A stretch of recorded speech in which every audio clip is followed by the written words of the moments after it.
અરવિંદ બાપુની બાપા સીતારામની મઢી અંબાજી માનું મંદિર કેવું સરસ મંદિર છે. આખા તળાજામાં આ મંદિર મોટું છે.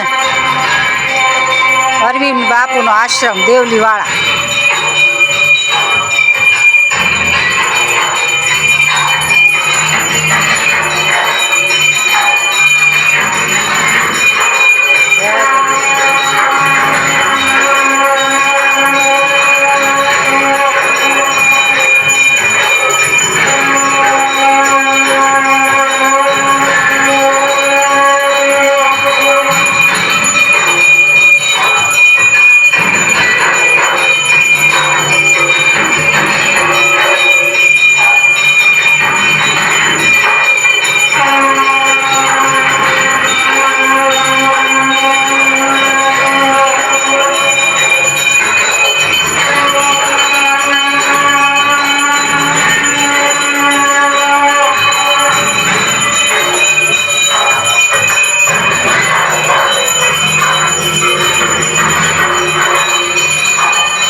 જો અહીંયા પણ દીવો બળે બાપાનો અખંડ ને ઓલા મંદિરમાં હનુમાન દાદાનો અખંડ દીવો બળે.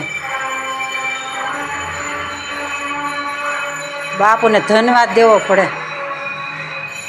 બાપુ પણ સપ્તાહ વાંચતા અરવિંદ બાપુ પણ એના દીકરા એ સપ્તાહ વાંચે. હા, કોઈને આમંત્રણ દેવું હોય તો દેજો. અમારા બાપુ બહુ સારા છે. મોટો મોટો આશ્રમ છે. ઝાડવા જો આ સરસ ઝાડવા જો આશ્રમમાં ઝાડવા કેવા સરસ છે. જો કવડો મોટો આશ્રમ આમ જો.